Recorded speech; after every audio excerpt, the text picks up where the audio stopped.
Start करते हैं। Circular dichroism, okay.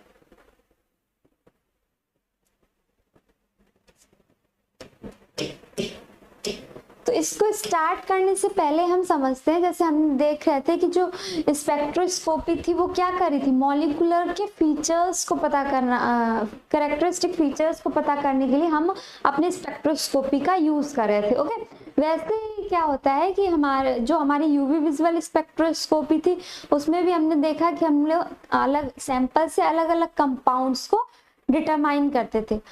अब जो हमारा सर्कुलर डाइक्रोइज्म स्पेक्ट्रोस्कोपी है ये जनरली हमारे प्रोटीन के स्ट्रक्चर्स को डिटेक्ट करने के लिए यूज करी जाती है। ये जनरली किसके लिए यूज की जाती है, प्रोटीन्स के स्ट्रक्चर्स को डिटेक्ट करने के लिए यूज की जाती है, ओके। अब उसका जैसे कि नाम ही है सर्कुलर डाइक्रोइज्म, तो सर्कुलर में कोई तो चीज होगी जो सर्कुलर हमें नीडेड होगी। तो हम अभी अपना आगे पढ़ के देखते हैं कि क्या होता है सर्कुलर डाइक्रोइज्म और इसमें क्या क्या चीजें यूज होती हैं, ओके। तो देखिए क्या है आपका light polarization, okay. Light polarization, तो हम लाइट को पोलराइज्ड कैसे करते हैं, ठीक है। लाइट को पोलराइज्ड कैसे करते हैं, लाइट का पोलराइजेशन मींस होता है कि जो हमारी लाइट होती है वो बहुत सारे फेजेस में क्या करती है, मूव करती रहती है। तो उसको हमें अगर एक सीधी लाइन में पास कराना है तो उसको हम क्या बोलते हैं कि लाइट का हमने पोलराइजेशन करा दिया, ठीक है। तो अब वो लाइट का पोलराइजेशन हम कैसे कराते हैं, ठीक है, क्योंकि हमारी जो जनरली लाइट होती है वो क्या होती है, नॉन पोलराइज्ड होती है, ओके। जनरली जो हमारी लाइट होती है जो कि इलेक्ट्रोमैग्नेटिक रेडिएशन है तो वो क्या होती है, नॉन पोलराइज्ड होती है। तो हम इसको कैसे पोलराइज्ड कराते हैं, अब लाइट हमें यहाँ पे पोलराइज्ड लाइट की क्या जरूरत पड़ने वाली है, ओके।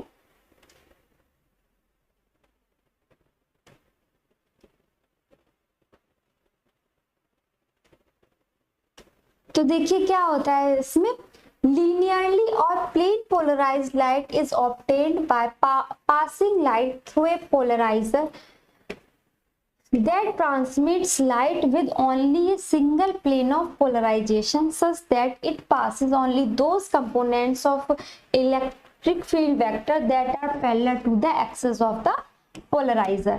तो समझते हैं कि ये क्या है हमारा,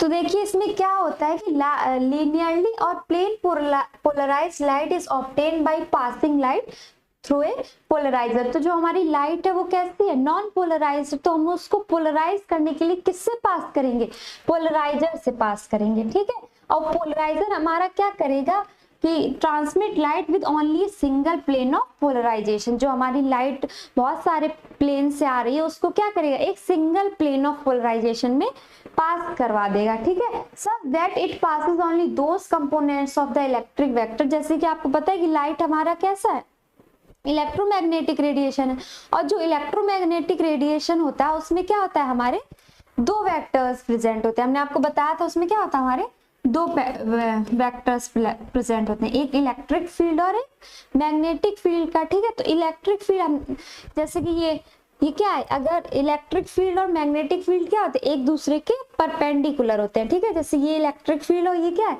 मैग्नेटिक फील्ड का वेक्टर है, तो ये एक दूसरे के परपेंडिकुलर होंगे और जो हमारी लाइट होगी वो कैसे मूव करेगी, वो भी उसके परपेंडिकुलर मूव करेगी, ठीक है। तो एक हमारा उसमें वेक्टर होता है इलेक्ट्रिक वेक्टर, ठीक है।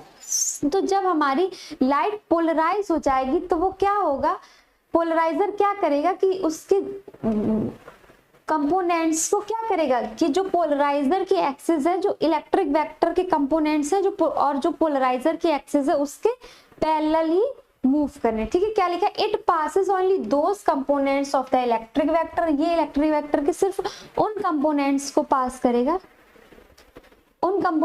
पास करेगा that are parallel to the axis of the polarizer, जो क्या हो, एक्सिस पोलराइजर की एक्सिस के पैरेलल हो, okay. Venkatesh Johari, polarized means क्या होता है, पोलराइज्ड मींस बेटा होता है कि लाइट को एक प्लेन से पास होना, ठीक है, लाइट सिर्फ एक प्लेन से पास हो। जैसे हम लोगों का अगर एक्सपेरिमेंट करना है और अगर लाइट बहुत सारे प्लेन से पास हो रही है तो क्या होगा, हमारी जो एब्जॉर्प्शन है, जो हमारा एक्सपेरिमेंट है वो क्या, उसमें एरर आ सकता है। तो इसलिए हमें क्या करना पड़ता है, लाइट को पोलराइज करना पड़ता है। लाइट का पोलराइजेशन का मीन्स है कि जो लाइट है वो सिर्फ एक प्लेन से ही पास हो। ओके, तो देखिए क्या होता है, जो हमने अभी पढ़ा उसको हम इसमें डायग्राम के थ्रू समझ लेते हैं। ये हमारी लाइट का क्या है, इलेक्ट्रिक वेक्टर है, ठीक है, ये हमारी लाइट के इलेक्ट्रिक वेक्टर है, जो कि आपको दिख रहा होगा कितने सारे कंपोनेंट्स है, इस डायरेक्शन में, इस डायरेक्शन में, इस डायरेक्शन में। अब हम क्या यूज करेंगे, पोलराइजर का यूज करेंगे। तो हमारा पोलराइजर क्या करेगा कि जो कंपोनेंट्स एक्स्ट्रा है उनको क्या करेगा, बाहर निकाल देगा। सिर्फ कौन सी कंपोनेंट पास करेगा, जो हमारे इलेक्ट्रिक वेक्टर के क्या हो, पैरेलल मूव करो, ठीक है। ये हमारी पोलराइजर की क्या है, एक्सिस, ठीक। पोलराइजर एक इंस्ट्रूमेंट की तरीके होता है, उसमें क्या होता है कि ये उसकी एक्सिस है, तो सिर्फ वो कंपोनेंट इलेक्ट्रिक वेक्टर के यहाँ पे पास होंगे जो इस एक्सिस से क्या होंगे, पैरेलल होंगे, ठीक है। Thank you ma'am.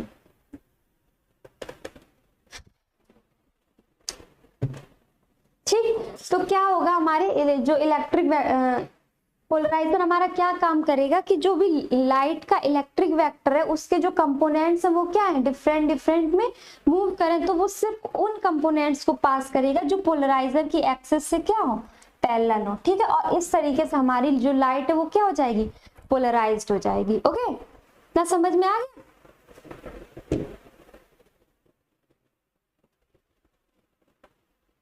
ठीक, तो अब देखिए हमने लाइट को क्या किया, पोलराइज कर लिया, ठीक। अब यही पोलराइज लाइट हम अपने सर्कुलर डायक्रोइज्म में यूज करेंगे। ओके,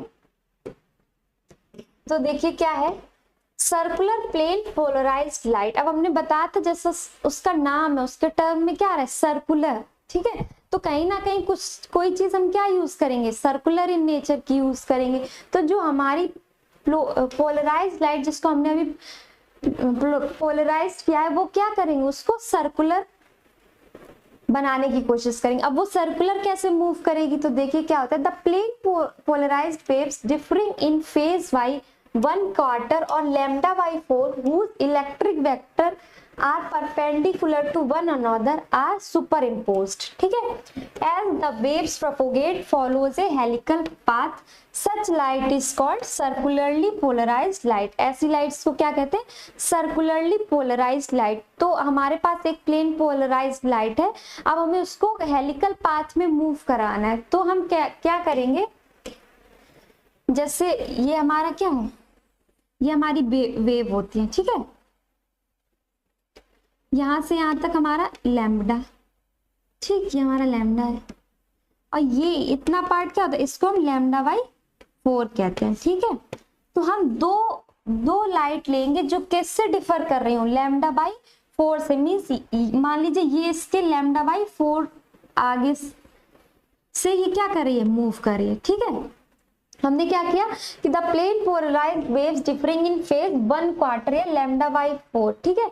तो ये हमारे पास जो प्लेन पोलराइज्ड वेव्स, दो वेव्स ली जो कि क्या है, लैम्डा बाई 4 से डिफर कर रही है, या तो वो लैम्डा बाई 4 आगे चल रही होगी या लैम्डा बाई 4 एक वेव पीछे चल रही होगी, ठीक है। और उसके इलेक्ट्रिक वेक्टर क्या होंगे, एक दूसरे के परपेंडिकुलर होंगे।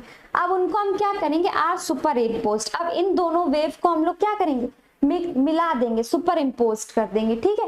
As the waves propagate follows a helical path, such light is called circularly polarized light. और जैसे ही ये वेव्स सुपर इम्पोज होने के बाद प्रोपोगेट करेंगी तो ये कैसे मूव करेंगी, एक हेलिकल पाथ में, ठीक। कैसे मूव करेंगे, एक हेलिकल पाथ फॉलो करेंगे, और इसको ही हम क्या कहते हैं, सर्कुलरली पोलराइज्ड लाइट, ठीक है। क्या बोलते हैं, circularly polarized light. Okay,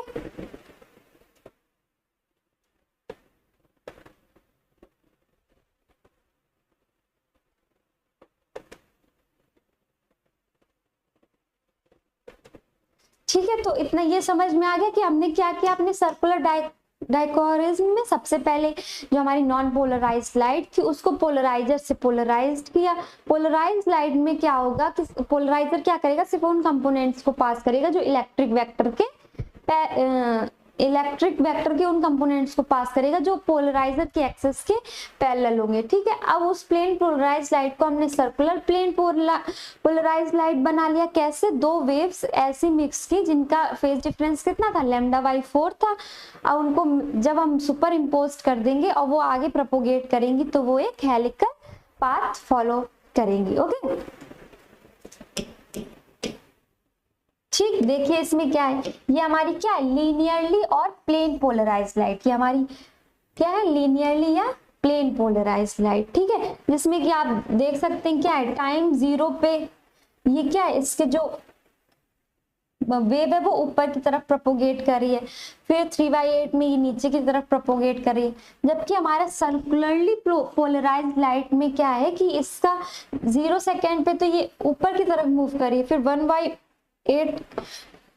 time पे ये क्या है, इस डायरेक्शन में मूव करिए, फिर ये इस डायरेक्शन में, मीन्स ये इसका मूवमेंट कैसा हो रहा है, जैसे क्लॉक में जैसे हमारी मिनट हैंड या आर हैंड चलता है, वैसे ये क्या कर रहे हैं, मूव कर रहे हैं। ठीक है, वैसे ही सर्कुलरली पोलराइज्ड लाइट हमारी मूव कर रही है। ये देखिए, ये λ/4 से क्या है, इसमें फेज डिफरेंस है, और जब सर्कुलरली पोलराइज्ड लाइट होगी तो वो हमारी सारे डायरेक्शंस में ऐसे मूव करेगी। ओके, टाइम के साथ में। और जो लीनियरली है वो सिर्फ उसका मूवमेंट अपवर्ड और डाउनवर्ड से हो रहा है। ठीक, तो हम अभी अपने सर्कुलर डाइकोरिज्म में क्या यूज करने वाले हैं, सर्कुलरली पोलराइज्ड लाइट का यूज करने वाले हैं। ठीक है,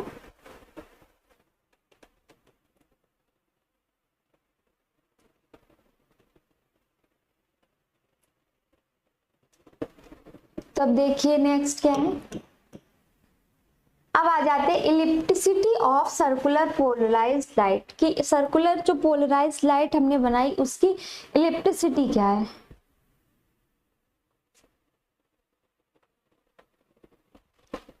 क्या नहीं समझ में आया बेटा, शिवेंद्र मैम प्लीज थोड़ा सही समझाइए, क्या नहीं समझ में आया। हमने क्या किया, अपने सर्कुलर डाइकोरिज्म में पहले एक प्लेन लाइट को प्लेन पोलराइज्ड लाइट में चेंज कर लिया, फिर उसको सर्कुलरली पोलराइज्ड लाइट बना लिया। अब एक टर्म हमारा आता है इलिप्टिसिटी। तो अब हम सर्कुलर पोलराइज्ड लाइट की इलिप्टिसिटी का पता लगाएंगे। If the amplitude of the two circularly polarized waves are not the same, the tip of the resultant electric vector will follow an elliptical path and such light is said to be elliptically polarized. ठीक है, historically results from CD experiments are reported as ellipticity। ये इसका क्या है, symbol है। Okay, तो हमने क्या किया, सर्कुलरली पोलराइज्ड लाइट को अब क्या किया, इलिप्टिकल में चेंज कर लिया। अब हम उसको इलिप्टिकल में कैसे चेंज करेंगे, हमारे पास दो सर्कुलरली पोलराइज्ड लाइट है। ठीक है, क्या हमारे पास, मान लीजिए दो सर्कुलरली पोलराइज्ड वेव है हमारे पास, और इसमें क्या है, इनका जो ये एम्पलीट्यूड है ये क्या है, डिफरेंट है। ठीक, ये हमारा मैक्सिमम वो कितना डिस्प्लेसमेंट कर रही है वेव, उसको क्या बोलते हैं, उसका एम्पलीट्यूड। ठीक है, तो इसके एम्पलीट्यूड में क्या है, डिफरेंस है, ये इसके वेव्स के एम्पलीट्यूड अलग अलग है। अब इसको हम क्या करेंगे, the tip of the resultant electric vector will follow. अब ये जिनके एम्पलीट्यूड अलग है, दो सर्कुलर पोलराइज्ड वेव को, उनको क्या कर देंगे, सुपर इम्पोज कर देंगे। ठीक है, शिवेन, ओके मैम समझ में आ गया, ठीक है बेटा।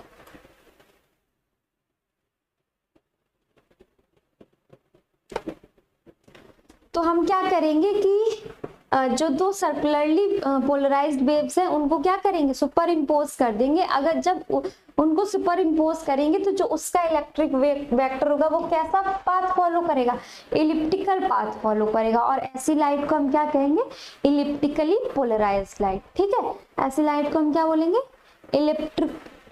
इलिप्टिकली पोलराइज्ड लाइट। ओके, ठीक है, तो क्या हुआ, पहले एक था हमारे पास प्लेन पोलराइज्ड लाइट। अब प्लेन पोलराइज्ड लाइट जिसमें उसका फेज डिफरेंस, दो प्लेन पोलराइज लाइट जिनका फेज डिफरेंस λ/4 से डिफर करता हो, उनको सुपर इम्पोज करेंगे तो हमारा क्या बनेगा, सर्कुलरली पोलराइज लाइट।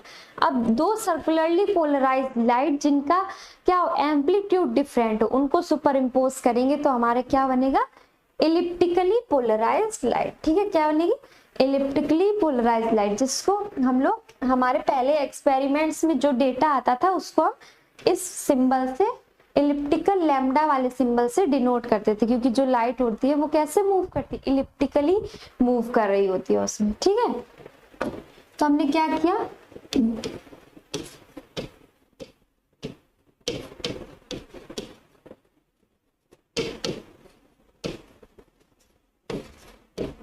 ठीक, दो प्लेन पोलराइज लाइट को क्या किया, सुपर इम्पोज किया, जिसमें हमारा क्या था, इन दोनों में क्या था, λ/4 का डिफरेंस था। ठीक, तो ये इसने हमारा क्या बना लिया, सर्कुलरली पोलराइज्ड लाइट बना ली।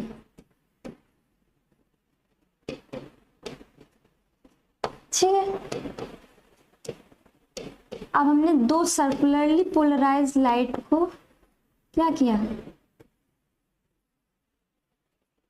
सुपर इम्पोज किया, जो कि इसमें क्या डिफरेंट था, इनका एम्पलीट्यूड डिफरेंट था। तो इसने क्या बनाया, इलिप्टिकली पोलराइज्ड लाइट। इतनी चीज समझ में आ गई।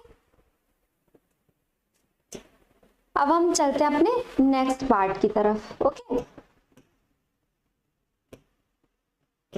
उससे पहले हम बता दें, टीएलएस ऑनलाइन में हमारा गेट लाइफ साइंस का एक्सेल का एक बैच चल रहा है। जैसा कि आपको पता है, गेट का एग्जाम फेब में होने वाला है, अभी 4 मंथ्स हैं आपके पास, तो अब अपनी प्रिपरेशन को स्ट्रॉन्ग बनाने के लिए आप हमारे ये बैच को अवेल कर सकते हैं, जिसके रियल प्राइस 7,999 है, बट अभी 50% ऑफ में आपको ये 4,000 में with the validity of 6 month provide करवाया जाएगा। ओके, इसमें आपके audio visual live classes plus recorded classes, जो बच्चे लाइव क्लास नहीं देख सकते उनके लिए रिकॉर्डेड क्लासेस भी प्रोवाइड करवाई जाएंगी। उसके अलावा आपको यहाँ पे full length mock test, unit test और PYQs के वीडियो सॉल्यूशंस भी प्रोवाइड करवाई जाएंगी। इस मिनिमल कॉस्ट में आपको सारी फैसिलिटीज इसमें प्रोवाइड करवाई जाएंगी। इसमें हम लोग पूरा कंप्लीट सिलेबस को कवर करेंगे, जिसमें आपका biochemistry, microbiology, zoology, food technology और बॉटनी रहेगा। ओके, और भी किसी क्वेरी के लिए आप हमारे कॉन्टेक्ट नंबर 9919149001 पे कांटेक्ट कर सकते हैं, या हमारी वेबसाइट www.triambak.org पे विजिट कर सकते हैं। ओके, तो अब हम आते हैं अपने नेक्स्ट पार्ट में। तो जो अभी हमने इलिप्टिकली पोलराइज्ड लाइट देखी, वो देखी कैसे होती है। इसमें देखा, if the amplitude of left and right handed polarized component differ, the resulting light is elliptically polarized. ठीक है, तो क्या हुआ, ये हमारी सर्कुलर पोलराइज्ड लाइट थी। अब इसमें क्या था, इनके एम्पलीट्यूड क्या कर रहे थे, डिफर कर रहे थे। ठीक है, एम्पलीट्यूड्स क्या है, डिफर कर रहे हैं। The composite vector will trace the ellipse shown in grey. तो जब इसके एम्पलीट्यूड डिफर करेंगे तो क्या होगा, जो हमारी लाइट है, ये जो ग्रे कलर से दिखाया गया, ये वाला पाथ फॉलो करने लगेगी, इलिप्स पाथ को फॉलो करने लगेगी। ओके, ठीक है,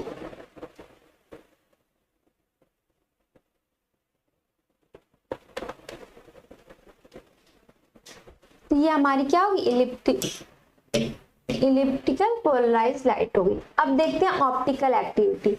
ऑप्टिकल एक्टिविटी क्या होता है, the behaviour of some molecules is sensitive to the plane of polarization of the incident light. Such a molecule or a chromophore is called optically active. तो क्या होता है ऑप्टिकली एक्टिविटी, तो समझिए क्या होता है, जैसे हमारी कोई पोलराइज्ड लाइट है, उसको कोई भी क्रोमोफोर या कोई मॉलिक्यूल क्या करे, उसको मूवमेंट करा दे, या तो लेफ्ट साइड में उसको मूवमेंट करा दे या उसको मूवमेंट राइट साइड में करा दे, ऐसे मॉलिक्यूल्स को क्या कहते हैं? Optically active. क्रोमोफोर्स हम बताया था, क्रोमोफोर क्या होते हैं? वो मॉलिक्यूल्स जो इलेक्ट्रोमैग्नेटिक रेडिएशन को एब्जॉर्ब करते हैं। ओके, तो क्या the behaviour of some molecules is sensitive to the plane of polarization of the incident light. तो कुछ मॉलिक्यूल्स में क्या होते हैं? सेंसिटिव होते हैं इंसिडेंट लाइट, जो वो हमारी लाइट इंसिडेंट करे वो मॉलिक्यूल क्या करेंगे? जैसी लाइट पोलराइज लाइट इंसिडेंट करेगी तो वो उसका क्या करा देंगे? मूवमेंट करा देंगे, या तो वो राइट साइड में उसको मूवमेंट करा देंगे या लेफ्ट साइड में करा देंगे। तो ये इसको क्या बोलते हैं? उन मॉलिक्यूल्स और उन क्रोमोफोर्स को क्या बोलते हैं? Optically active molecules. ठीक है, optically active isomers are compounds of identical chemical composition and topology but whose mirror image cannot be superimposed. Such compounds are called chiral. अब देखिए ऑप्टिकली एक्टिव में भी एक तरीके कंपाउंड्स होते हैं जिनको हम कहते हैं कायरल कंपाउंड्स। कायरल कंपाउंड्स क्या करते हैं? वो मॉलिक्यूल्स जो जिनकी केमिकल कंपोजिशन तो सेम होता है बट उनकी जो मिरर इमेज होती है वो क्या होती है? सुपर इम्पोज नहीं करती है। ठीक है, mirror image can not be super impose, उनकी मिरर इमेज क्या हो? सुपर इम्पोज ना कर पाए, ऐसे मॉलिक्यूल्स को क्या कहते हैं? Chiral molecules. ठीक है, जैसे आप ऐसे समझ सकते हैं कि ये हमारे हैंड है। ठीक है, ये हैंड कैसे है? सेम कंपोजिशन है ना, सेम ही स्ट्रक्चर 5-5। ठीक है, और मिरर इमेज अगर आप अपना हाथ ऐसे मिरर में देखोगे तो ये कैसे ऐसे शो होगा। ठीक है, तो ये दोनों क्या है? एक दूसरे की मिरर इमेज। बट अगर हम इन्हें सुपर इम्पोज करेंगे तो ये एक दूसरे को क्या करेंगी?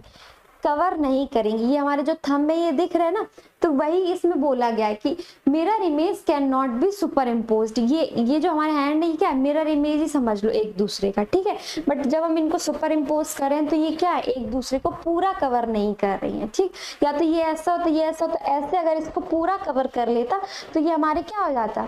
पूरा। तो ये कायरल कार्बन नहीं रहता क्योंकि इसने सुपर इम्पोज कर लिया है। बट कायरल मॉलिक्यूल्स कौन से होते हैं? जो सुपर इम्पोज नहीं कर पाते हैं। ठीक है, जैसे ये हमारा कंपाउंड दिया गया है, ठीक है, ग्लिसरॉल्डिहाइड का। इसमें क्या है कि मॉलिक्यूलर फॉर्मूला तो सेम है, टोपोलॉजी भी सेम है, बट जब हम मिरर इमेज को उठा के इसके ऊपर रखेंगे तो ये क्या होगा?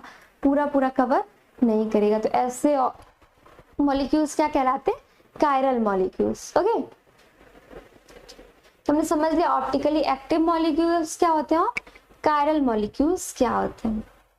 अब आगे देखते हैं। अब देखिए क्या है? If an optically active molecule has a positive CD then its enantiomers will have negative CD of exactly the same magnitude. ठीक है, तो जैसे ये हमारा एक कोई कंपाउंड है,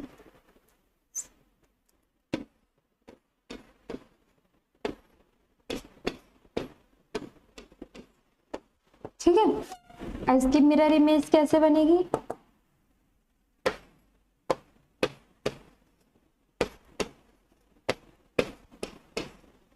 ओके, बट ये क्या करेंगे? एक दूसरे अगर हम इस कार्बन को उठा के इसके ऊपर रखेंगे तो ये पूरा उसको कवर नहीं करेगा। क्यों? एक के ऊपर क्या आएगा? H आ जाएगा, जिससे क्या होगा? पूरा उसको कवर नहीं करेगा। तो ये कैसे है? कायरल कंपाउंड्स हैं।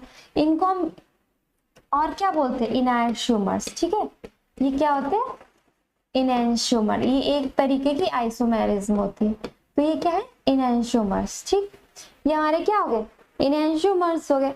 अब क्या बोला गया है कि अगर एक मॉलिक्यूल का, अगर मान लीजिए इस मॉलिक्यूल का हमने सर्कुलर डायक्रोज में स्पेक्ट्रा निकाला, अगर इस मॉलिक्यूल का वो हमारा कैसा आया? पॉजिटिव वैल्यूज आई उसकी। ठीक है, तो सेम मैग्नीट्यूड का क्या होगा? इसका भी वही सेम मैग्नीट्यूड का स्पेक्ट्रा आएगा, बट वो किस में होगा? निगेटिव में। ठीक है, वो किस में होगा? निगेटिव में। ठीक है, क्या दिया गया है कि optically active molecule has a positive CD। अगर एक ऑप्टिकली एक्टिव मॉलिक्यूल का CD जो है वो पॉजिटिव है तो उसके इनैंशियोमर्स का कैसा हो जाएगा?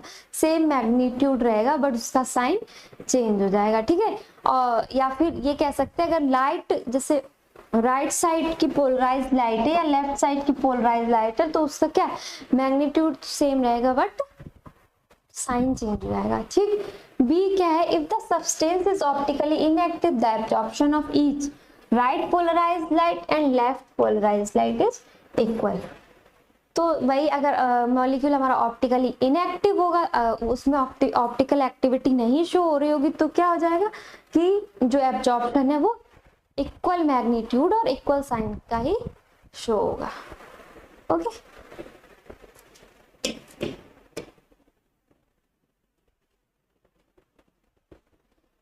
तो देखिए क्या है molecular absorption coefficient. Left handed and right handed, हमने बताया ऑप्टिकली एक्टिव मॉलिक्यूल्स क्या कर रहे थे कि जो हमारा उस लाइट को लेफ्ट या राइट में मूव करवा दे रहे थे। अब left handed and right handed polarized components of the incident light are absorbed differently by the sample which yields a difference in the absorption coefficient। तो जो लेफ्ट हैंडेड और राइट हैंडेड जब polarise light होगी तो क्या होगा, वो sample के द्वारा डिफरेंटली एब्जॉर्ब की जाएगी। ठीक है, जैसे हमने कोई लाइट क्या की, पास की, ठीक है, हमारा जो मॉलिक्यूल था वो कैसा है, ऑप्टिकली एक्टिव है। अब जो सर्कुलरली पोलराइज या इलिप्टिकली पोलराइज लाइट आई वो क्या हुआ, उसका मूवमेंट राइट हैंड साइड हो गया या लेफ्ट हैंड साइड हो गया। तो अब जो हमारा सैंपल है लेफ्ट हैंडेड पोलराइज जो लाइट होगी और जो राइट हैंडेड पोलराइज लाइट होगी उनको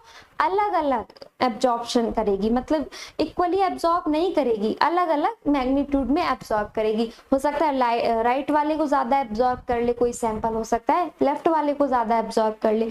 और वो लेफ्ट हैंडेड और राइट हैंडेड पोलराइज लाइट को कैसे एब्जॉर्ब कर रहा है, यही चीज हमें क्या बताएगी कि वो सैंपल के करेक्टर क्या है। ठीक है, उस सैंपल जनरली हम लोग प्रोटीन का डिटेक्शन करते हैं तो हमें पता चलेगा इसमें प्रोटीन का जो स्ट्रक्चर है वो कैसा है। ठीक, जिससे क्या होता है एब्जॉर्प्शन कोएफिशिएंट में डिफरेंस। तो ये हमारा एक फॉर्मूला होता है, ठीक है, जिसमें क्या है जो epsilon left minus epsilon right, तो ये हमारा क्या निकलेगा डेल्टा एप्सिलॉन। और इसी डिफरेंस को हम लोग क्या कहते हैं, सर्कुलर डाइकोरिज्म। यही डिफरेंस हमारा क्या है, सर्कुलर डाइकोरिज्म। ठीक, ये हमारा क्या है, सर्कुलर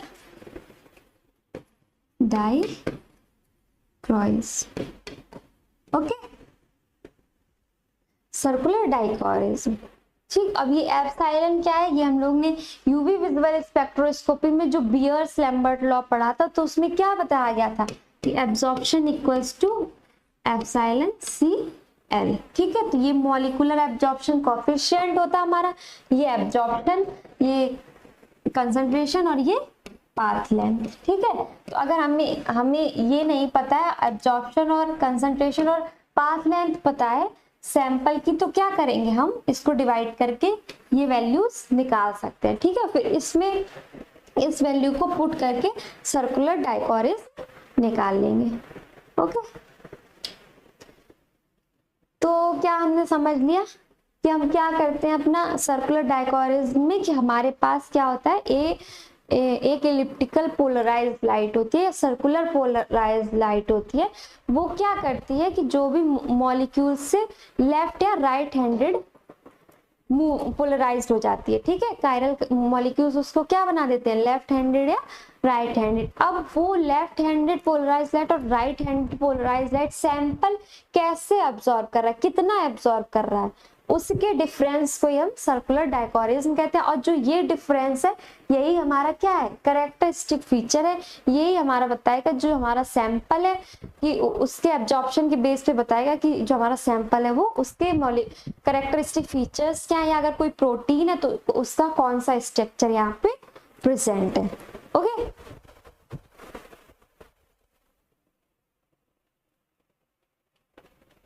यहाँ क्या समझ में इतना,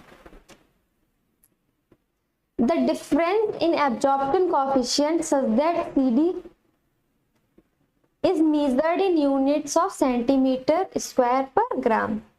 तो जो ये CD है इसकी यूनिट क्या होती है, सेंटीमीटर स्क्वायर पर ग्राम। ठीक है, इसको कैसे मेजर किया जाता है, इसकी वैल्यूज किसमें आती है, सेंटीमीटर स्क्वायर पर ग्राम में। ओके, सर्कुलर डाइकोरिज्म समझ में आ गया, उसका बेस समझ में आ गया कि क्या करते हैं इसमें, कैसे करते हैं कि जो हमारा सैंपल होता है वो राइट हैंडेड और लेफ्ट हैंडेड पोलराइज लाइट को कितना कितना एब्जॉर्ब कर रहा है, उसका डिफरेंस ही हमें मॉलिक्यूल का फीचर बताता है, उसको क्या बोलते हैं, इसी डिफरेंस को हम क्या बोलते हैं, सर्कुलर डायकोरिस। ओके,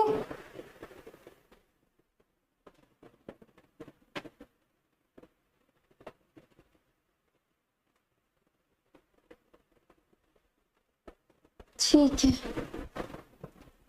अब नेक्स्ट पे आते हैं, ये देखिए क्या है, जो सर्कुलर डायकोरिज्म जो वैल्यूज आते हैं उसके बेस पे हम ये क्या बनाते हैं, स्पेक्ट्रा इस ड्रॉ करते हैं। ठीक है, ये क्या, circular dichroism spectra for 3 standard secondary structures according to Fasman. इसको फेजमैन ने दिया था एन अल्फा हेलिकल पेप्टाइड। तो इसमें ये ग्राफ किसका है, सेकेंडरी स्ट्रक्चर, ग्राफ किसका, सेकेंडरी स्ट्रक्चर।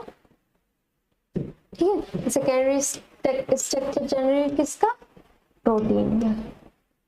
ठीक है, अब जो प्रोटीन के सेकेंडरी स्ट्रक्चर्स होते हैं वो भी बहुत तरीके के होते हैं, अल्फा हेलिक्स हो सकता है, बीटा शीट हो सकता है, या रैंडम कॉइल्स हो सकते हैं। ठीक है, तो उसका इसमें कौन सा अल्फा हेलिक्स है, कौन सा बीटा शीट और कौन सा रैंडम कॉइल है, ये बताया गया है। ठीक, तो देख लीजिए क्या है, जो हमारे ये सबसे ऊपर है ये कौन सा है, ये अल्फा हेलिक्स को डिनोट कर रहा है, सेकेंडरी स्ट्रक्चर में भी किसको डिनोट कर रहा है, अल्फा हेलिक्स को। ठीक है, उसके बाद जो ये वाली लाइन है ये हमारा क्या बता रही है, बीटा शीट या बीटा स्ट्रैंड्स को। और जो हमारा ये लास्ट में ये किसको शो कर रहा है, रैंडम कॉइल। ओके, कोई भी रैंडम कॉइलिंग हो गई है, कोई स्ट्रक्चर होगा जो अल्फा हेलिक्स के फॉर्म में होगा तो उसका ग्राफ ऐसे आएगा। ठीक है, ये क्या है, एक रेफरेंस की तरह हम यूज कर सकते हैं। अगर किसी भी सैंपल में ऐसे ग्राफ या ऐसा स्पेक्ट्रा आ रहा है तो हम उससे क्या पता लगा सकते हैं कि जो हमारा मॉलिक्यूल है वो कैसा है, अल्फा हेलिक्स की फॉर्म में। अगर बीटा स्ट्रैंड की फॉर्म में तो उसका ऐसा होगा, और अगर वो रैंडम कॉइल है तो उसका स्ट्रक्चर ऐसा होगा। ठीक है, तो इसमें लिखा भी है कि an alpha helix peptide is shown is dark green में शो किया गया। Peptide adopting beta strand structure is in grey and random coil peptide is in light green. Okay,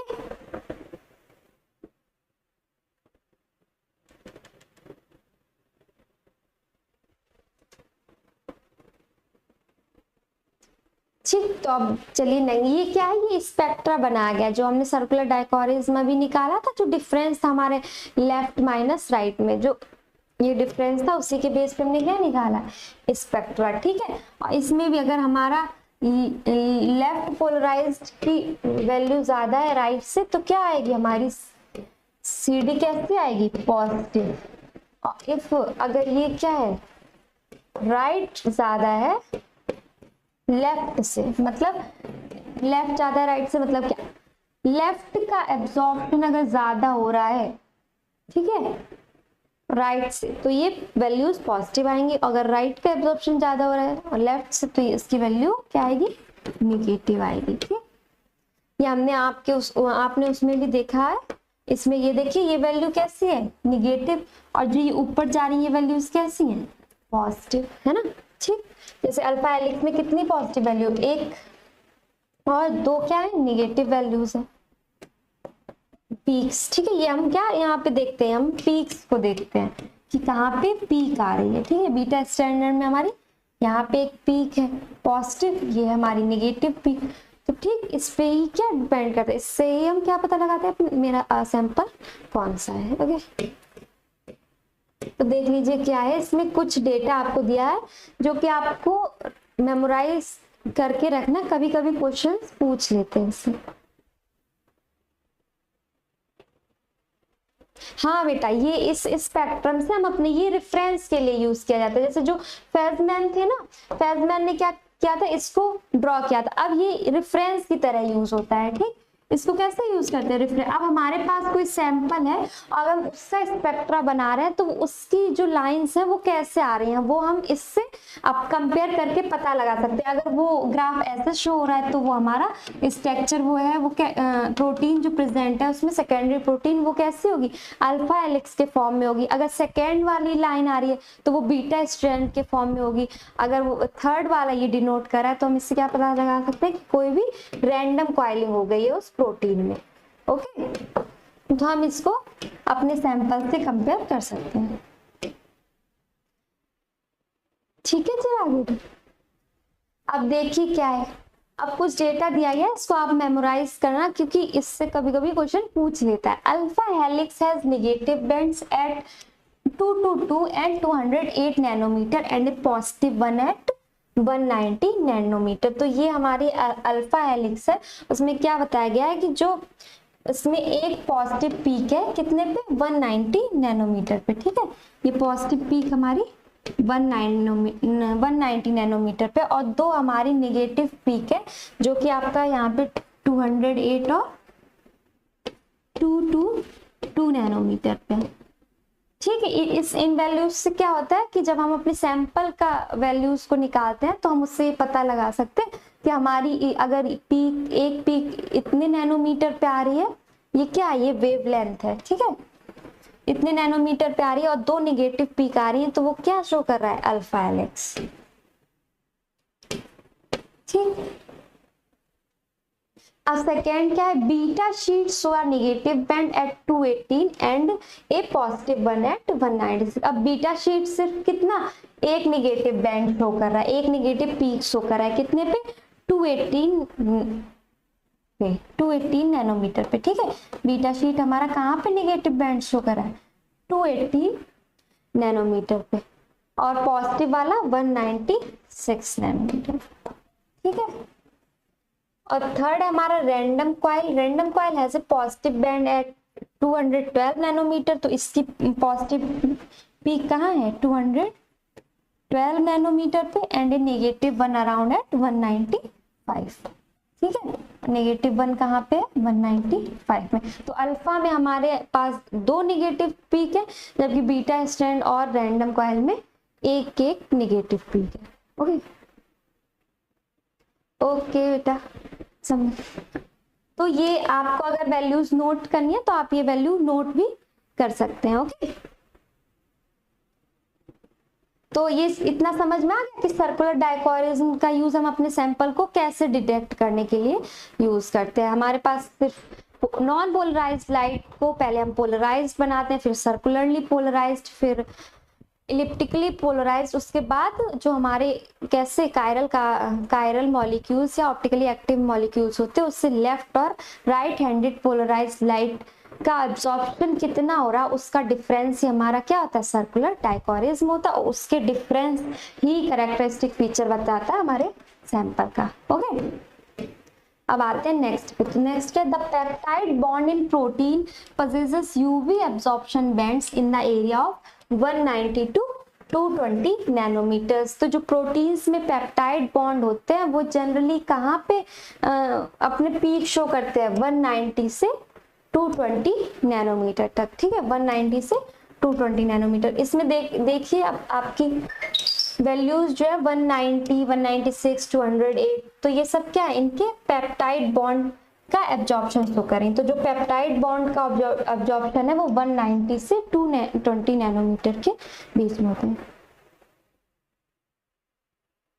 in values से हम कैलकुलेशंस कर सकते हैं। हाँ, ये जो हमारा फॉर्मूला है ना, अगर ये वैल्यूज से कैलकुलेशन भी कर सकते हैं। ठीक है, ये क्या है हमारा epsilon equals to epsilon left minus epsilon right. इससे हम पता लगा सकते हैं हमारी वैल्यू पॉजिटिव आ रही है, निगेटिव आ रही है। ठीक है, और अगर एप्सिलॉन नहीं दिया गया है तो हम एप्सिलॉन भी कैसे निकाल सकते हैं, बियर्ड लैम्बर्ट लॉ से। ठीक है, बियर्ड लैम्बर्ट लॉ क्या है, absorption equals to epsilon concentration, ये क्या है, सैंपल का कितना कंसंट्रेशन है, और ये होता है path length. Path length means कि जो हमारी लाइट है वो कितना डिस्टेंस कवर कर रही है। ठीक है, क्योंकि सैंपल हो सकता है ज्यादा, अगर सैंपल ज्यादा होगा तो क्या होगा, पाथ लेंथ उतना वो कवर उसको करना पड़ेगा।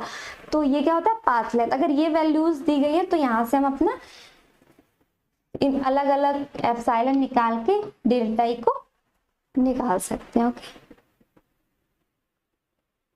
हाँ ये तो कुछ, हाँ बेटा ये थोड़ा थोड़ा यूवी स्पेक्ट्रोस्कोपी की तरह ही है। बस यूवी स्पेक्ट्रोस्कोपी में हम लोग सिंपली प्लेन पोलराइज्ड लाइट का यूज कर रहे थे, बट इसमें हम क्या यूज करें, सर्कुलर पोलराइज्ड लाइट का। ओके, और यहाँ पे हमें ऑप्टिकली एक्टिव मॉलिक्यूल्स की भी जरूरत पड़ती है। और हमारे यूवी विजुअल स्पेक्ट्रोस्कोपी में क्या था, इलेक्ट्रॉनिक ट्रांजिशन हो रहा था, इसमें इलेक्ट्रॉनिक ट्रांजिशन अभी हमें देखने को नहीं मिल रहा है, ठीक है। उसमें क्या था, इलेक्ट्रॉनिक ट्रांजिशन हो रहा था, ठीक है। अब ये क्या है, डीकॉन्वोल्यूशन और कॉन्वोल्यूशन। तो decreasing percentage of the helix and convolution में क्या होता है, increase in percentage of helix. तो डीकॉन्वोल्यूशन मीन्स होता है कि जो भी हमने वेव्स पास किए वो सारी कंपोजिट मिलके क्या वैल्यूज दे रही हैं, ठीक है। और कॉन्वोल्यूशन में हम लोग क्या करते हैं, इसमें जो मिक्सअप होता है उनको क्या करते हैं, उन वेव्स को अलग अलग करके डेटा निकाल लेते हैं, ठीक है। तो इसलिए कॉन्वोल्यूशन में हमारे जो हेलिक्स का परसेंटेज है वो इंक्रीज हो जाता है, जबकि डी कॉन्वोल्यूशन में हेलिक्स का परसेंटेज डिक्रीज हो जाता है, ठीक। अब हम आपको बता दें, हमारे टीएलएस ऑनलाइन में गेट बायोटेक का एक लाइव बैच चल रहा है, जो कि अभी आपका गेट का एग्जाम आने वाला है फेब में। तो अपनी प्रिपरेशन अगर आप बूस्टअप करना चाहते हैं तो इस बैच को अवेल कर सकते हैं, जिसके रियल प्राइसेस तो आपके 7,999 है, बट अभी आपको 4,000 में 50% ऑफ में प्रोवाइड करवाया जाएगा, ओके। और इसमें क्या क्या रहेगा, आपके live classes plus recorded classes भी रहेंगी, ठीक है। जो बच्चे नहीं लाइव देख पा रहे,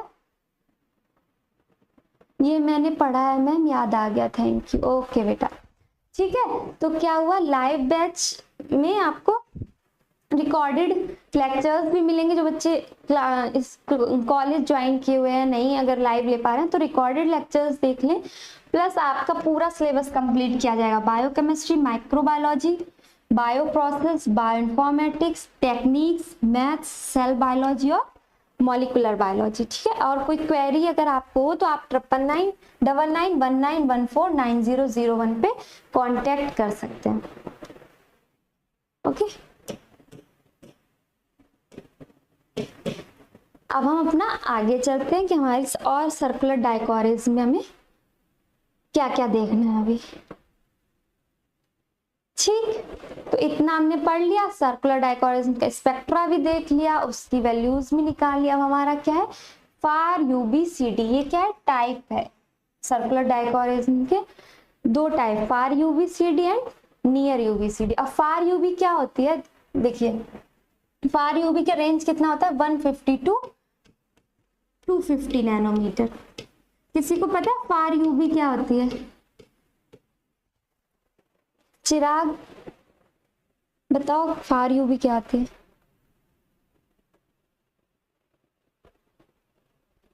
तो देख लो फार यूबी में क्या होता है कि जो विजुअल हमारा रीजन होता है ना, विजुअल रीजन, उससे जो फार होगा, जो यूवी की रेंज दूर होगी, वो होती है हमारी फार यूवी। हमारा विजुअल रीजन कहाँ से कहाँ लाई करता है, अप्रॉक्स, ये अप्रॉक्स वैल्यू है 450 to 750 नैनोमीटर, ठीक है। इसकी वेवलेंथ कहाँ से कहाँ तक लाई करती है, 450 to 750 नैनोमीटर। तो जो इस रेंज से दूर होगा उसको हम क्या कहेंगे, फार यूवी, ठीक है। जैसे ये 150 to 250 नैनोमीटर है, और अगर ये इसके क्लोज होगा तो हम उसको क्या कह देंगे, नियर यूवी, ठीक है। क्या बोलेंगे, नियर यूवी। तो फार यूवी नियर यूवी रीजन समझ के कि जो विजुअल रीजन के से दूर होगा वो फार यूवी, जो विजुअल रीजन के क्लोज होगा वो नियर यूवी, ठीक है। अब देखिए क्या है, two different proteins will show very similar spectral profile in the far UV if they have similar contents of secondary structure even if they are largely different in size और tertiary structure, okay. तो देखिए क्या है, two different proteins will show very similar spectral profile in the far UV.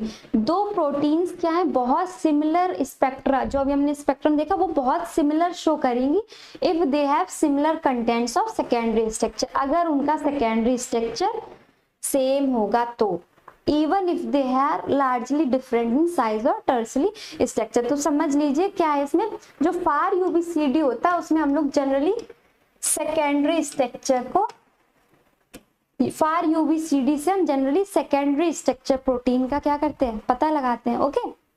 कौन सा, कौन सा पता लगाते हैं, सेकेंडरी स्ट्रक्चर, ठीक है। तो अगर दो प्रोटीन्स का सेकेंडरी स्ट्रक्चर सिमिलर है तो वो स्पेक्ट्रा भी कैसा देंगी, सेम देंगी। कब, जब हम फार यूवी यूज करेंगे, ठीक है। जब हम फार यूवी यूज करेंगे तो दो जो हमारे क्या हैं,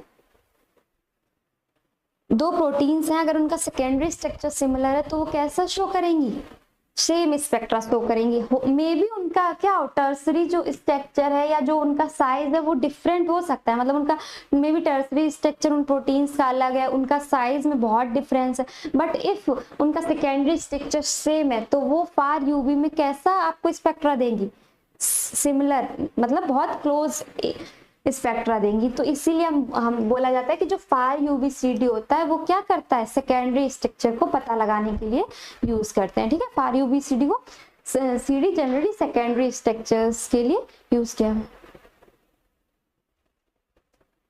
हाँ, फार यूवी में ये होता है जो विजुअल रीजन से दूर होगी, ठीक है। जो विजुअल रीजन की रेंज से जो यूवी दूर होगी वो क्या होगी, फार यूवी, ठीक है। इसमें हम किससे कंपेयर करते हैं, विजुअल रीजन से। और विजुअल रीजन का कितना होता है हमारा, 450 to 750 नैनोमीटर, ठीक है। ये कहीं कहीं बुक्स में आपको 400 to 800 भी मिलेगा, ये क्या अप्रॉक्स वैल्यूज है, ठीक। तो फार यूवी में समझ के हम लोग क्या करते हैं, सेकेंडरी स्ट्रक्चर ऑफ प्रोटीन को डिटरमाइन करते हैं। अगर दो प्रोटीन्स का सेकेंडरी स्ट्रक्चर सिमिलर है तो मे बी उनका टर्सरी और उनका साइज डिफरेंट हो, बट स्टिल वो क्या शो करेंगे, सेम स्पेक्ट्रा शो करेंगे। ओके, अब है हमारा नियर यूवीसीडी।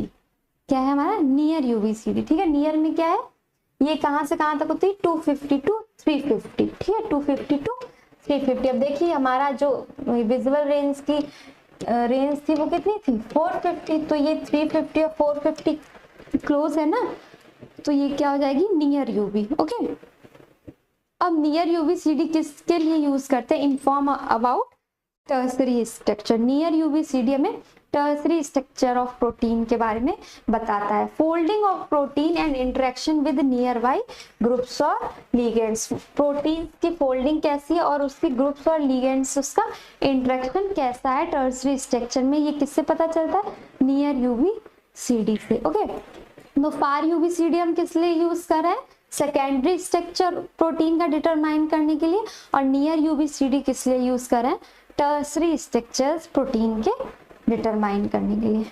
ओके,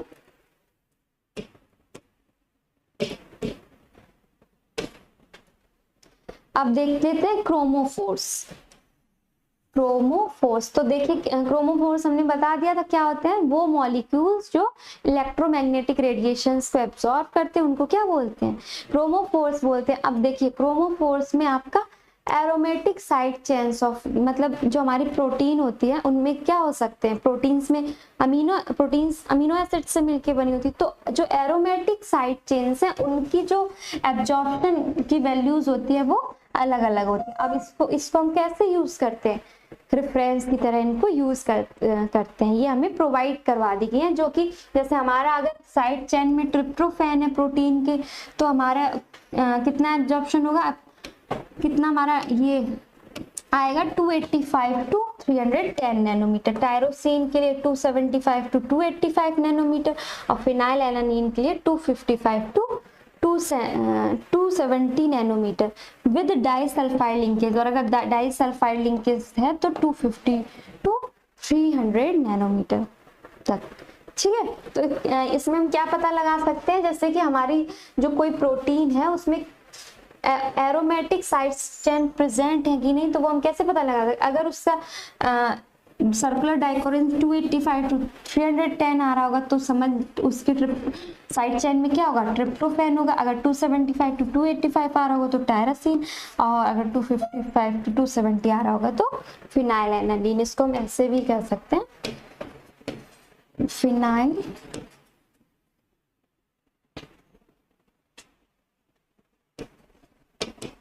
एलानिन, ठीक है। उसके बाद टायरोसिन, ये हमारी कहते हैं एरोमेटिक अमीनो एसिड्स हैं, ठीक है, ट्रिप्टो, ठीक है।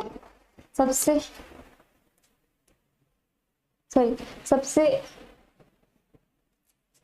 सबसे ज्यादा एब्जॉर्प्शन ट्रिप्टोफैन शो करेगा, फिर टायरोसिन शो करेगा, फिर फिनाइल एलानिन शो करेगा। ओके,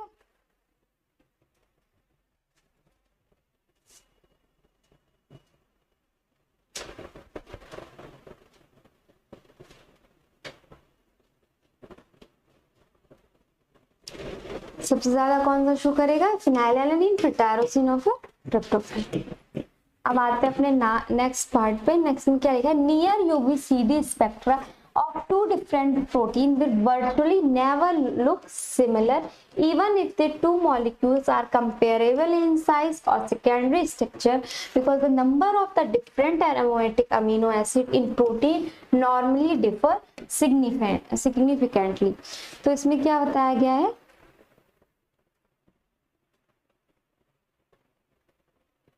कि देखिए क्या है, जो नियर यूवीसीडी होती है वो हम किस लिए यूज करते हैं, टर्सरी स्ट्रक्चर के लिए। तो उसमें क्या बोला गया है कि नियर यूवीसीडी में कभी भी क्या हो सकता है कि जो हमारा स्पेक्ट्रा है वो सिमिलर नहीं आ सकता। जैसे कि हमारे फार यूवी में क्या हो रहा था, अगर फार यूवीसीडी का यूज करें और उनका सेकेंडरी स्ट्रक्चर उनका जो साइज है उसमें डिफरेंस है, तो अगर सेकेंडरी स्ट्रक्चर सिमिलर है तो क्या होगा, हमें सेम स्पेक्ट्रा मिलेगा।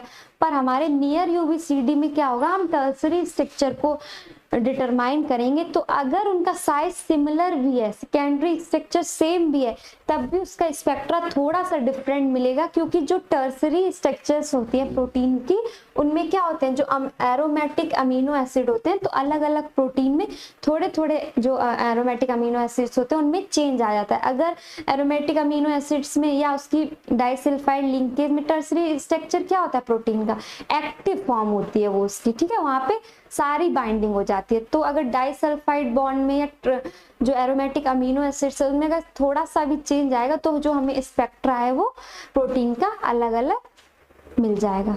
ओके, जबकि फार यूवी में क्या हो रहा था, अगर उनका सेम इस डिफरेंट भी है शेप, तो अगर सेकेंडरी स्ट्रक्चर सेम है तो क्या हमें सेम स्पेक्ट्रम मिलता। पर इसमें अगर हम स्ट्रक्चर क्या है, कंपेरेबल भी है साइज में और सेकेंडरी स्ट्रक्चर सेम भी है, तब भी हमें क्या मिलेगा, स्पेक्ट्रा थोड़ा सा डिफरेंट मिलेगा, क्योंकि हम यहाँ पे टर्सरी स्ट्रक्चर को डिटरमाइन कर रहे हैं।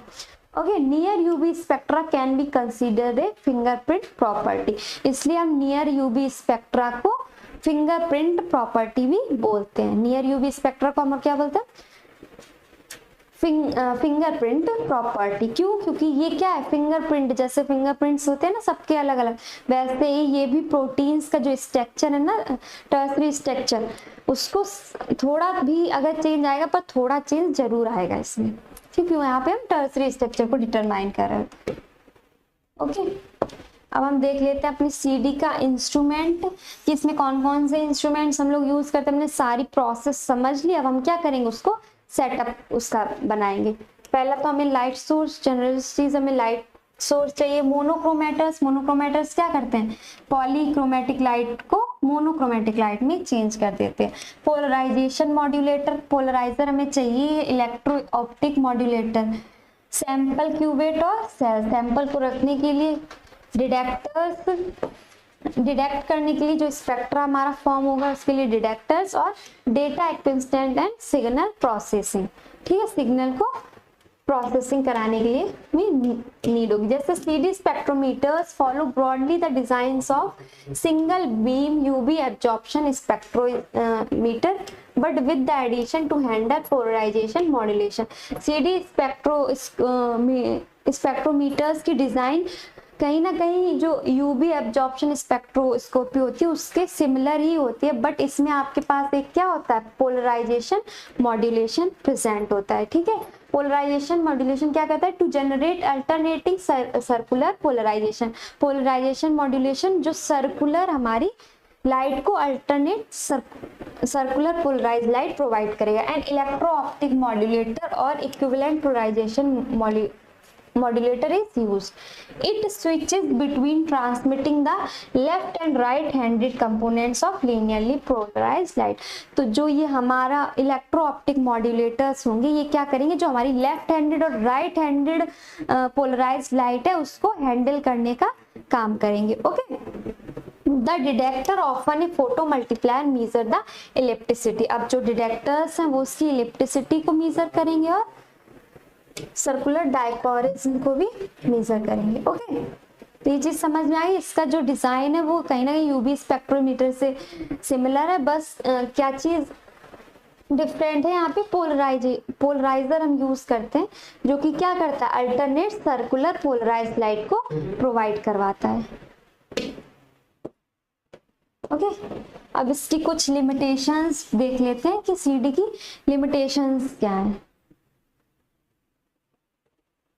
तो देखिए क्या है limitations. The light source is often continuously flushed with nitrogen to prevent ozone formation which can absorb in the UV and to prolong the lamp's life। तो यहाँ पे हमें क्या होता है, नाइट्रोजन कंटिन्यूअसली पुट करनी पड़ती है, हमें नाइट्रोजन गैस को कंटिन्यूअसली इसमें प्रोवाइड करवाना पड़ता है। किस लिए, ताकि यहाँ पे ओजोन O3 मॉलिक्यूल का फॉर्मेशन ना हो, जो कि क्या होता है, यूवी जो यूवी लाइट्स होती हैं वो क्या करते हैं, O3 को एब्जॉर्ब कर लेती हैं। अगर यूवी में O3 है भी तो नाइट्रोजन से क्या हो, वो की वजह से उसको एलिमिनेट कर सके और जो हमारी लैंप की लाइफ है उसको इंक्रीज कर सके। इसलिए ये मतलब लिमिटेशन है कि हमें नाइट्रोजन क्या करना पड़ेगा, कंटिन्यूअसली इसमें इसको प्रोवाइड करवाना पड़ेगा। ठीक है। सेकेंड है the measured absorption is small and super imposed on large baseline so any instability.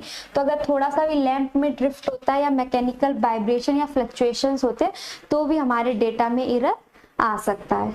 Okay, Cuvettes must be extremely cleaned, ideally of quartz, to avoid spray absorption और scattering। तो जो cuvettes रहेंगे जिसमें हम सैंपल को put करेंगे वो cuvettes भी क्लीन होने चाहिए, एक्सट्रीमली क्लीन होने चाहिए, ताकि कोई और अदर मॉलिक्यूल आके उसको एब्जॉर्ब ना करे लाइट को। ठीक है, कोई स्कैटर कोई स्प्रे एब्जॉर्प्शन ना शो। अगर कोई डस्ट का पार्टिकल या कुछ रह जाएगा तो वो क्या करेगा, एब्जॉर्प्शन करने लगेगा और वहीं पे हमारा डेटा गलत हो जाएगा। ठीक है। Solution should be filtered to remove particulates which cause scattering. Solutions को भी फिल्टर्ड रखना पड़ेगा। Buffer should used at low salt and low additive concentrations to reduce background absorption in UV. तो जो हमारे बफर्स हैं वो लो सॉल्ट के और लो कंसंट्रेशन के यूज करने पड़ते हैं to reduce background absorption in UV, ताकि यूवी जो है वो बैकग्राउंड में एब्जॉर्प्शन ना करे। तो ये हमारा क्या था, लिमिटेशन है इसकी। ओके मैम, ठीक है बेटा। तो इतना समझ में आ गया सर्कुलर डायकोरिज्म क्या होता है, क्या इसके लिमिटेशंस क्या है, इंस्ट्रूमेंटेशंस क्या है इसमें। तो इसमें क्या क्या हम लोग करते हैं, पहला तो हमारी नॉन पोलराइज्ड लाइट को पोलराइज्ड में चेंज करते हैं। जो पोलराइज्ड लाइट होती है उसको पोलराइजर के थ्रू पोलराइज्ड में चेंज करेंगे। फिर पोलराइज्ड लाइट को सर्कुलरली पोलराइज्ड करेंगे। कैसे, जिन दो वेव्स का λ/4 से डिफरेंस होगा उससे। फिर उसके बाद हम क्या करेंगे, उसको इलेक्ट्रिकली पोलराइज्ड में चेंज करेंगे और उस इलेक्ट्रिकली पोलराइज्ड को कायरन या ऑप्टिकल एक्टिव मॉलिक्यूल से उसको राइट हैंडेड और लेफ्ट हैंडेड में चेंज कर देंगे। अब जो ये राइट हैंडेड पोलराइज्ड और लेफ्ट हैंडेड पोलराइज्ड है उसका डिफरेंस ही हमारा क्या होगा, सर्कुलर डायकोरिज्म। जो कि सर्कुलर डायकोरिज्म क्या बताएगा, कैरेक्टरिस्टिक फीचर। जनरली प्रोटीन्स के लिए हम लोग इसको यूज करते हैं। इसके स्पेक्ट्रा को जो हमने दिखाया वो कैसे यूज कर सकते हैं, रेफरेंस की तरह उसको यूज कर सकते हैं, जिसमें आपका alpha helix, beta strand and random coil provide करवाई गई। इसमें दो टाइप्स होते हैं, near UV and far UV. तो फार यूवी हम लोग जनरली सेकेंडरी स्ट्रक्चर्स के लिए करते हैं और नियर यूवी टर्सरी स्ट्रक्चर्स के लिए। नियर यूवी को हम लोग फिंगरप्रिंट भी बोलते हैं। ओके, तो अब इस पे कुछ क्वेश्चन सॉल्व कर लेते हैं। CD spectroscopy measures. CD spectroscopy क्या मेजर करता है, difference in fluorescence of left and light circularly polarized light, difference in refractive index for light versus right circularly polarized light, difference in absorption of left and right circularly polarized light, और D absolute absorption of linearly polarized light। तो क्या होगा इसका answer,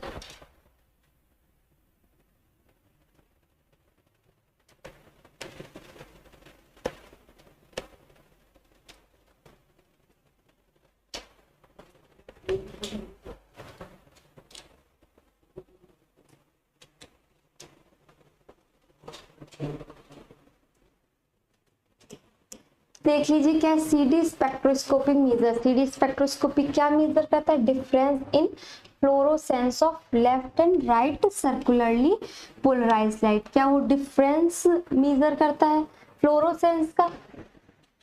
तो नहीं, हमें इसमें fluorescence की जरूरत नहीं पड़ती है।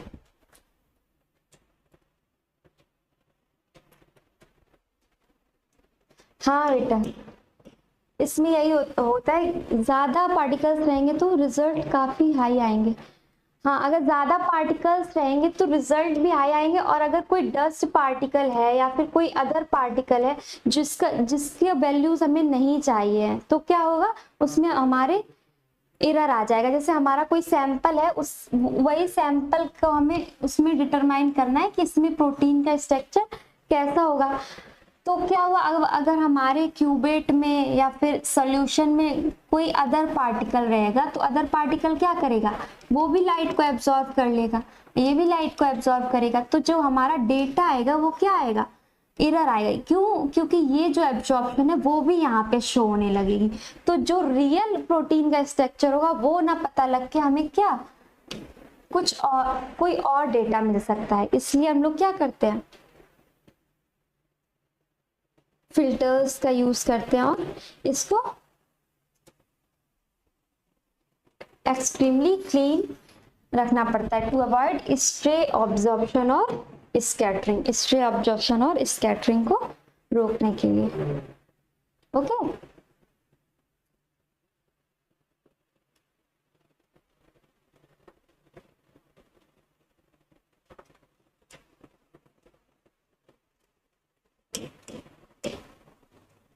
तो इसमें देख लीजिए, इसमें कौन सा ऑप्शन होगा बताएं।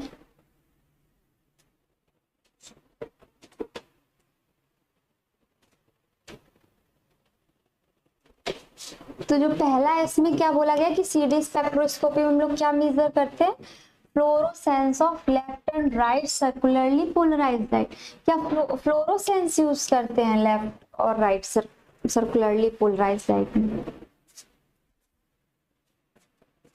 नहीं, फ्लोरोसेंस का यूज नहीं करते। फ्लोरोसेंस का डिफरेंस हम पता नहीं लगाते हैं। बी हमारा है difference in refractive index for left versus right circularly polarized light. क्या हम लोग डिफरेंस इन रिफ्रैक्टिव इंडेक्स के डिफरेंस को निकालते हैं CD स्पेक्ट्रोस्कोपी में? तो ऐसा नहीं करते हम क्या रिफ्रैक्टिव इंडेक्स को भी नहीं यूज करते हैं। सी हमारा difference in absorption of left and right circularly polarized light. तो कौन सा हमारा ऑप्शन करेक्ट हो जाएगा, option number C, difference in absorption of left and right. इसमें हम लोग क्या करते हैं, लेफ्ट और राइट सर्कुलरली पोलराइज्ड लाइट की एब्जॉर्प्शन का डिफरेंस निकालते हैं। ठीक है, कैसे निकालते हैं, epsilon equals to epsilon left minus epsilon right. Okay, और ये वैल्यू किस में आती है, हमारा सेंटीमीटर स्क्वायर पर ग्राम में। ठीक है, तो इसमें क्या करते हैं, एब्जॉर्प्शन का डिफरेंस निकालते हैं। ठीक है, क्या निकालते हैं, एब्जॉर्प्शन का डिफरेंस।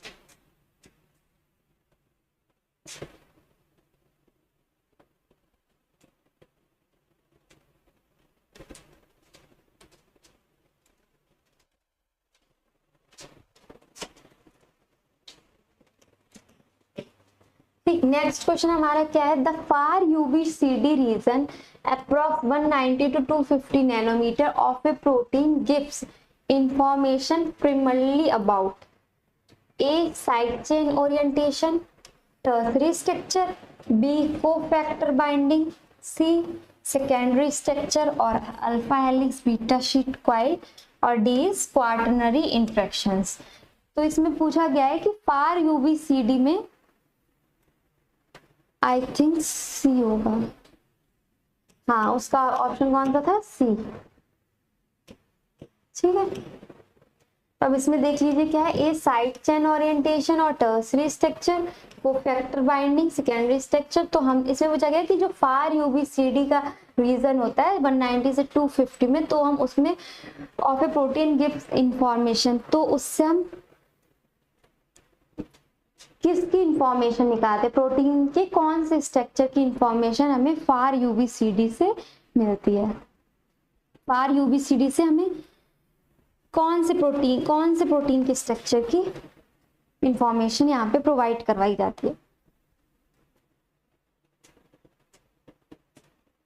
तो देख लीजिए क्या है, अभी हमने बताया फार यूवी क्या होता है, फार यूवी जो विजुअल रीजन से दूर हो, तो विजुअल रीजन 190 से 250 नैनोमीटर, तो ये विजुअल रीजन से हमारा बहुत दूर है, ठीक है। हमारा विजुअल रीजन कहाँ से स्टार्ट होता है, 450 से ये वैल्यूज कहाँ तक है, 250 तक ही, ठीक है। तो अब हम फार यूवी में क्या करते हैं,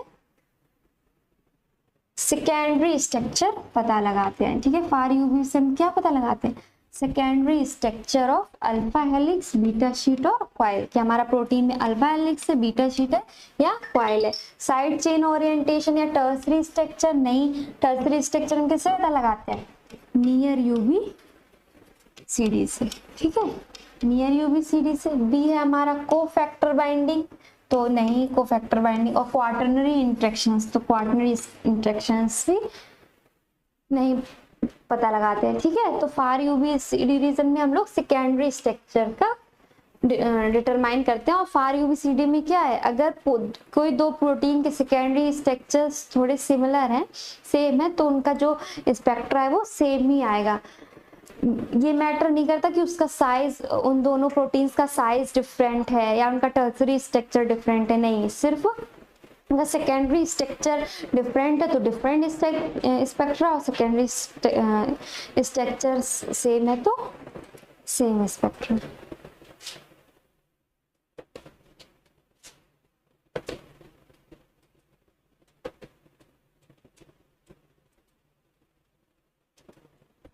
ओके।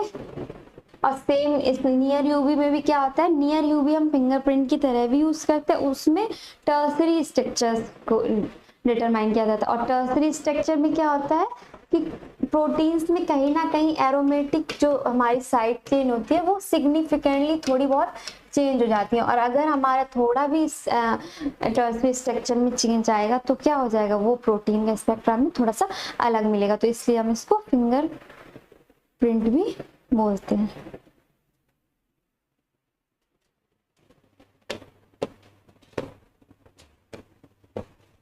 अब देख लीजिए नेक्स्ट क्वेश्चन क्या है, in a typical alpha helix protein CD spectrum you except, in a typical alpha helix protein CD spectrum you expect. अच्छा, कोई भी प्रोटीन है जिसका जो कैसे अल्फा हेलिकल है तो उसमें हमें कैसा स्पेक्ट्रा मिलेगा।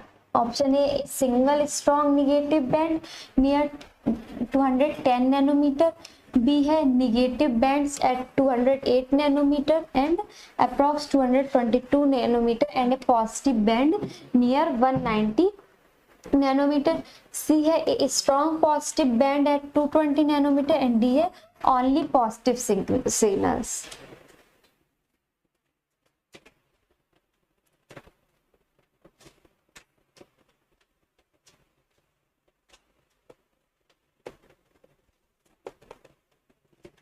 तो देखिए क्या होता है कि जो हमारा अल्फा हेलिकल अगर प्रोटीन है तो उसमें हमें क्या मिलता है, हमने आपको उसमें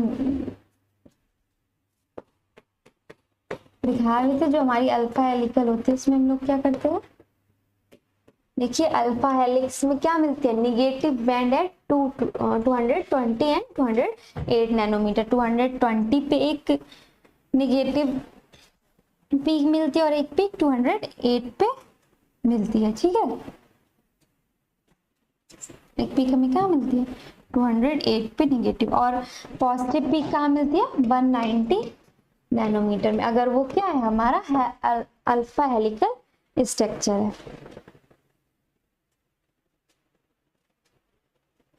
ठीक है। और अगर बीटा शीट है तो क्या है, बीटा शीट में हमें निगेटिव बैंड कहाँ मिलता है, बीटा शीट में 218 पे, ठीक है, एंड ए पॉजिटिव वन 196 पे, और पॉजिटिव वाला कहाँ मिलता है 196 पे। और random coil has a positive, और रैंडम कॉइल की पॉजिटिव और नेगेटिव कहाँ मिलता है 212 पे, एंड नेगेटिव वन अराउंड 195। ठीक है, तो ये बहुत इंपॉर्टेंट है, इसको लर्न करना।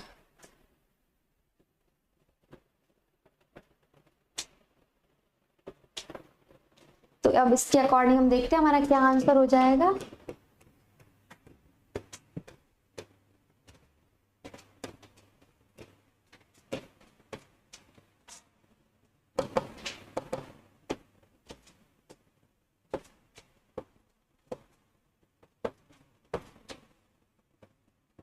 ऑप्शन नंबर बी, ठीक है, option number B, negative band says 208 nanometer and 220 nanometer and a positive band near 190 nanometer. Okay, समझ में आ गया।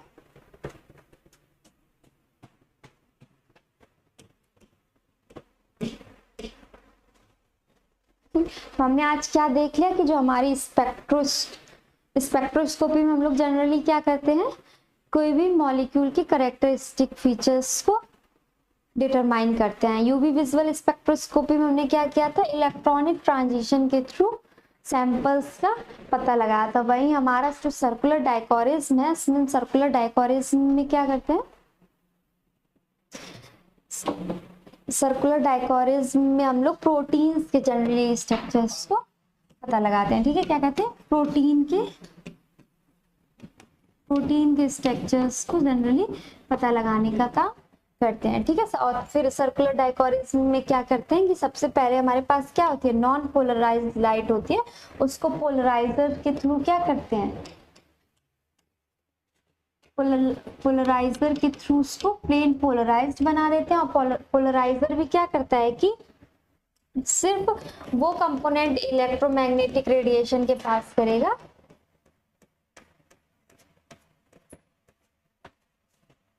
जो कि क्या होंगे, उसकी एक्सिस से क्या होंगे, पैरेलल होंगे। ठीक है, बाद बाकी कंपोनेंट्स को क्या कर देगा, आउट कर देगा। उसके बाद क्या होगा, उसके बाद हमने देखा कि जब ये प्लेन पोलराइज्ड लाइट थी, उसको हम सर्कुलरली पोलराइज्ड लाइट में दो प्लेन पोलराइज्ड लाइट जिनका λ/4 से क्या होगा, डिफरेंस होगा, λ/4 से उनको क्या करेंगे, सुपर इम्पोज कर देंगे। जब सुपर इम्पोज कर देंगे तो हमारा एक हेलिकल पाथ बन जाएगा। अब सर्कुलरली प्लेन पोलराइज्ड लाइट को जब सुपर इम्पोज करेंगे, और कौन सी वेव्स को, जिनका एम्पलीट्यूड क्या हो, सेम ना हो, ठीक है, जिनका एम्पलीट्यूड डिफरेंट हो, तो हमें क्या मिल जाएगा, इलेप्टिकली पोलराइज्ड लाइट मिल जाएगी। ठीक है, इलेप्टिकली पोलराइज्ड लाइट के बाद क्या करेंगे, जो भी मॉलिक्यूल होगा हमारे पास कायरल या ऑप्टिकल एक्टिव मॉलिक्यूल, क्या जो मॉलिक्यूल लाइट को लेफ्ट और राइट में रोटेट करवा देंगे। ठीक है, और कायरल मॉलिक्यूल्स क्या कि जिन ऐसे मॉलिक्यूल्स जिनका क्या हो, मिरर इमेज सुपर इम्पोज ना हो, ऐसे उनको क्या कहेंगे, कायरल का मॉलिक्यूल्स। ठीक है, अब सुपर इम्पोज नहीं होगी तो उसको क्या बोलेंगे, इनैंशियोमर्स। ठीक है, अब इनैंशियोमर्स में हम लोग क्या करेंगे कि नेगेटिव CD, अगर एक मॉलिक्यूल का पॉजिटिव CD है तो दूसरे का सेम मैग्नीट्यूड का नेगेटिव CD आएगा। Okay, if the substance is optically inactive, और अगर इनएक्टिव है तो मैग्नीट्यूड सेम आएगा। अब उसके बाद क्या देखा हमने कि जो हमारा मॉलिक्यूलर एब्जॉर्प्शन कोफिशिएंट था, जो लेफ्ट और राइट लाइट हमें मिली थी, उसके डिफरेंस को हम क्या कह देंगे, सर्कुलर डायकोरिज्म, और यही क्या है, कैरेक्टरिस्टिक फीचर है। ठीक है, इसको कैसे करते हैं, cm/g से मेजर करते हैं। ठीक है, उसके बाद हमने ये स्पेक्ट्रा देखा, ये बहुत इंपॉर्टेंट है। ठीक है, स्पेक्ट्रा में कौन कौन सी थी हमारे पास, alpha helix, beta strand and random coils. ठीक है, अब किसकी पीक कहाँ पे आ रही है, इसके बारे में हमने इसमें स्टडी कर लिया कि जो अल्फा हेलिक्स है उसकी पीक कहाँ पे आ रही है, और बीटा स्ट्रैंड की नेगेटिव और पॉजिटिव पीक कहाँ आ रही है, रैंडम की नेगेटिव और पॉजिटिव पीक कहाँ आ रही है। ठीक है, उसके बाद हमने क्या देखा कि फार यूवी फार यूवी सर्कुलर डायकोरेसिस में हम लोग क्या जनरली मेजर करते हैं, secondary structure. Okay, near UV में टर्सरी स्ट्रक्चर। और फिर क्रोमोफोर्स देखे जो कि क्या होते हैं टर्सरी स्ट्रक्चर्स में, साइड चेन्स में क्या जो एरोमेटिक अमीनो एसिड्स प्रेजेंट होते हैं उनका एब्जॉर्प्शन अलग अलग होता है, ट्रिप्टोफैन का अलग, टायरोसिन का अलग, फिनाइलएलानाइन का अलग। ठीक है, इसी बेस पे क्या होते हैं, नियर यूवी को हम लोग फिंगरप्रिंट प्रॉपर्टी भी बोलते हैं, और ये हमारा टर्सरी स्ट्रक्चर को मेजर करने के लिए यूज होता है, टर्सरी स्ट्रक्चर को डिटरमाइन करने के लिए यूज होता है। उसके बाद हमने इंस्ट्रूमेंटेशन देखा, तो हमारे लाइट सोर्स चाहिए, मोनोक्रोमेटर्स, पोलराइजेशन और इलेक्ट्रो ऑप्टिक मॉड्यूलेटर्स चाहिए, सैंपल को रखने के लिए सैंपल क्यूबिट, डिटेक्टर्स से डिटेक्ट करने के लिए जनरली हम लोग फोटो मल्टीप्लायर्स का यूज करते हैं, फिर डाटा एक्विटेंस और सिग्नल प्रोसेसिंग का यूज करते हैं। इसका जनरली जो डिजाइन होता है वो यूवी एब्जॉर्प्शन स्पेक्ट्रोमीटर जैसा होता है, बट इसमें हमें पोलराइजेशन लगाना पड़ता है, इलेक्ट्रो ऑप्टिक मॉड्यूलेटर जो कि अल्टरनेट पे क्या प्रोवाइड करता है, अल्टरनेट पे सर्कुलर पोलराइज लाइट प्रोवाइड करवाता है। ओके, उसके और राइट हैंड और लेफ्ट हैंड की जो वो है कंपोनेंट्स उनको भी पोलराइज्ड करता है। अब डिटेक्टर्स में हम लोग फोटो मल्टीप्लायर्स को यूज करते हैं जो कि इलेक्ट्रिसिटी को मेजर करता है। ठीक है, लिमिटेशंस क्या है, आपको यहाँ पे कंटिन्यूअसली नाइट्रोजन प्रोवाइड करवानी पड़ेगी ताकि क्या ना हो, यूवी कोई और पार्टिकल अब्सॉर्ब ना कर ले, लैंप्स की लाइफ भी इंक्रीज हो जाए। अगर थोड़ा भी लैंप की में डिफ्ट आता है या मैकेनिकल वाइब्रेशन या फ्लक्चुएशंस होते हैं तो डेटा में एरर आ जाता है। ठीक है, इसको एक्सट्रीमली क्लीन रखना पड़ता है ताकि स्ट्रे एब्जॉर्प्शन ना हो, और जो सॉल्यूशन है वो भी फिल्टर्ड होने चाहिए। ठीक है, और जो बफर्स हमने यूज किया वो लो सॉल्ट और लो एडिटिव कंसंट्रेशन के होने चाहिए। ठीक है, उसके बाद हमने कुछ क्वेश्चंस देख लिए।